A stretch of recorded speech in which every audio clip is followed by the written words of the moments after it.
नमस्कार। हमारे चैनल में आपका स्वागत है। मैं हूं रामचंद्र मौर्य।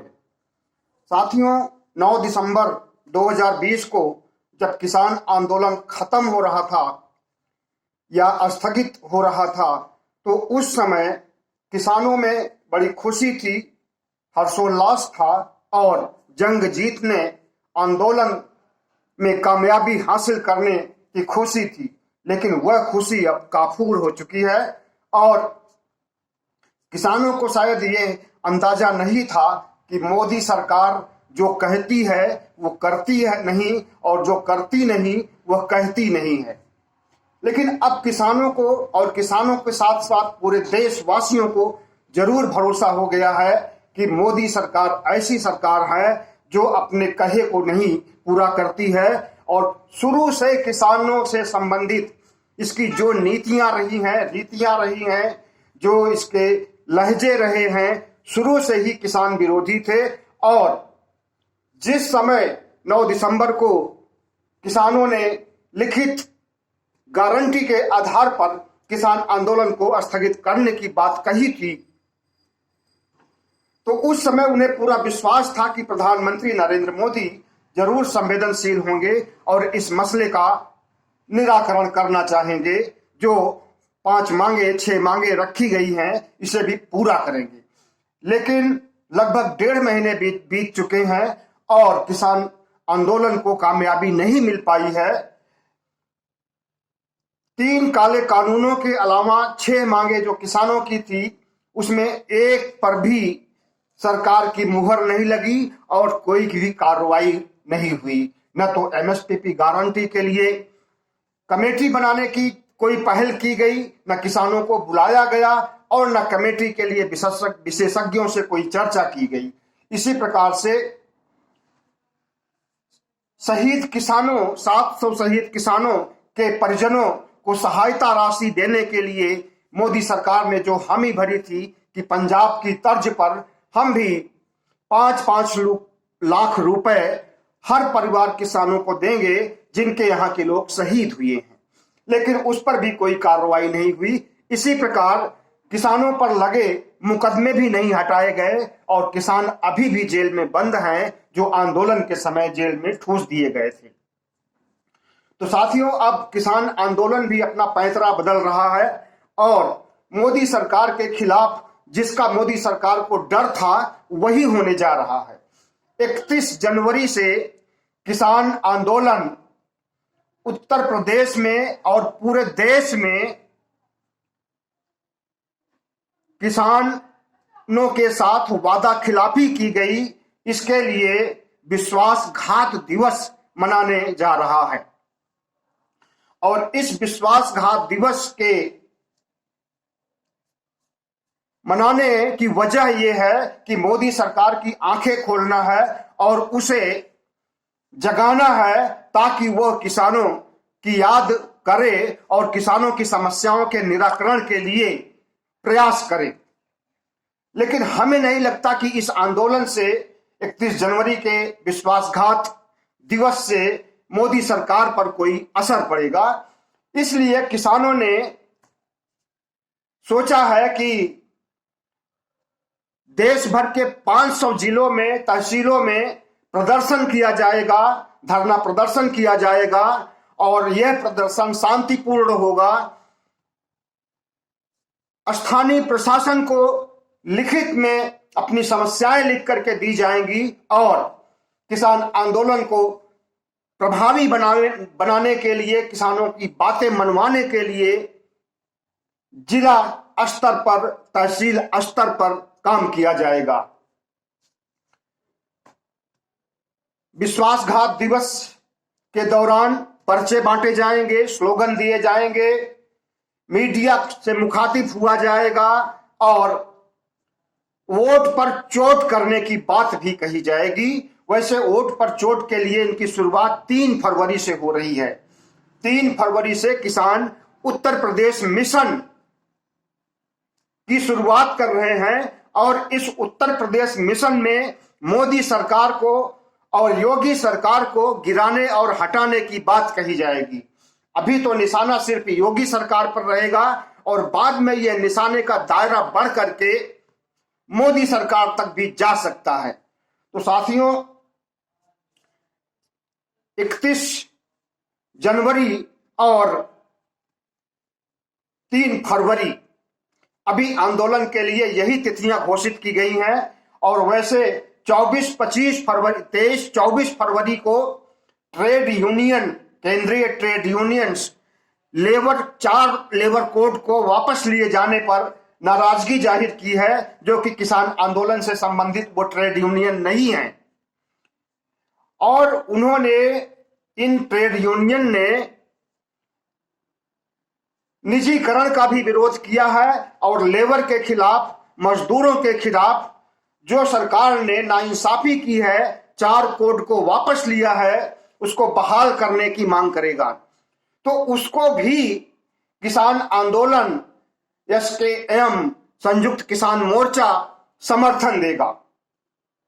तो अभी यही 3 तिथियां सामने आई हैं और अगर मोदी सरकार इस पर कार्रवाई नहीं करती है, वोट के चोट से भी नहीं डरती है, तो किसी पार्टी का नाम नहीं लिया जाएगा कि आप समाजवादी पार्टी को जिताइए या कांग्रेस पार्टी को जिताइए या बहुजन समाज पार्टी को जिताइए, ऐसा नहीं कहा जाएगा। बल्कि पश्चिम बंगाल में जिस तरह से किसानों ने पहुंच करके बीजेपी को हराने की बात कही थी, वही बात यहां भी कही जाएगी।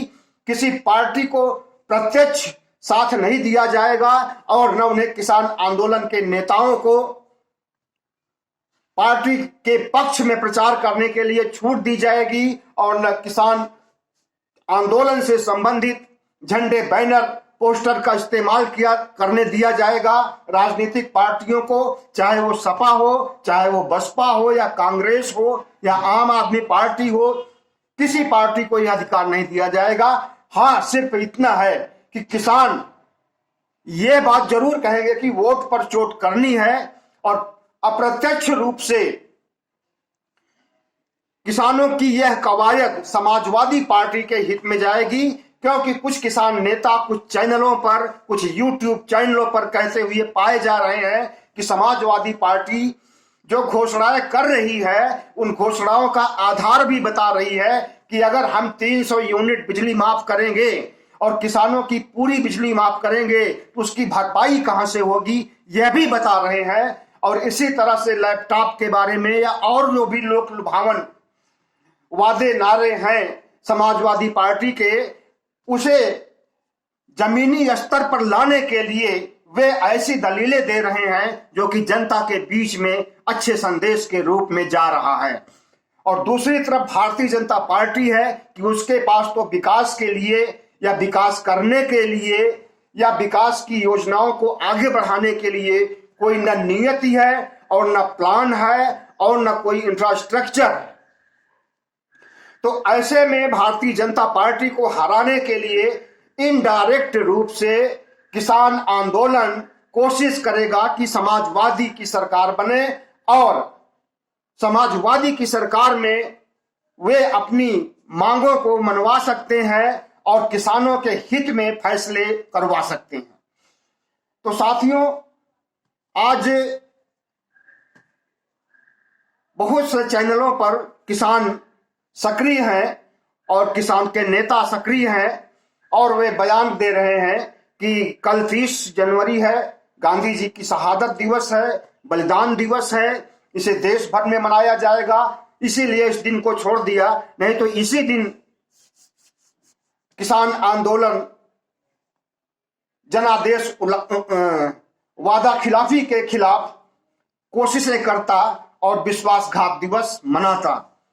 लेकिन इसके एक दिन बाद 31 जनवरी को अगर संयुक्त किसान मोर्चा विश्वासघात दिवस मनाने जा रहा है तो इसके निहितार्थ है कि सरकार के ऊपर दबाव डालना और वोट पर चोट के लिए चेतावनी देना केंद्र सरकार को और योगी सरकार को। तो साथियों, अब देखिए किसान आंदोलन आगे का इसका स्वरूप कैसा रहता है और किसान आंदोलन को कामयाबी मिलती है या नहीं मिलती है। काले कानून फिर से वापस करने की बात कृषि मंत्री ने कही थी, हालांकि उन्होंने बाद में उस पर सफाई दिया, लेकिन सरकार की मंशा और सरकार की इरादा ऐसी बिल्कुल नहीं है जो कि किसानों के पक्ष में हो। और जो बात कृषि मंत्री कह रहे थे वे अपने मनगढ़ंत बातें नहीं कह रहे थे, वो जरूर कैबिनेट में या प्रधानमंत्री से मंत्रणा करने के बाद ही कहे होंगे, लेकिन जब उसका भारी विरोध हुआ तब कृषि मंत्री ने अपने वचन को वापस लिया था। तो साथियों, भारत सरकार की यह मंशा नहीं है कि किसान आंदोलन या किसान आंदोलन को खत्म करने के लिए उनकी बात को, उनकी मांगों को माना जाए, बल्कि इसको किसान आंदोलन को लटकाए रखना चाहती है। और अगर ऐसा करती है मोदी सरकार, योगी सरकार, तो ये एक तरह से अपने ही पैर पर कुल्हाड़ी मार रही है और इसके परिणाम बहुत बुरे होंगे। 10 मार्च को पता चल जाएगा कि अगर किसान आंदोलन नहीं हुआ होता तो शायद उत्तर प्रदेश में फिर से भारतीय जनता पार्टी की विजय होती और इसी तरह से 2024 में भी भारतीय जनता पार्टी को लोकसभा चुनाव में भी मुंह की खानी पड़ती है, क्योंकि किसानों की आबादी देश में सबसे अधिक है और किसान मतदाता बहुत हैं और किसान मतदाताओं की अपील पर स्टूडेंट्स, बेरोजगार, गरीब, दलित, पिछड़े, अति पिछड़े, इनकी अपील पर सब लोग ध्यान देंगे और मोदी सरकार के खिलाफ वोट देंगे।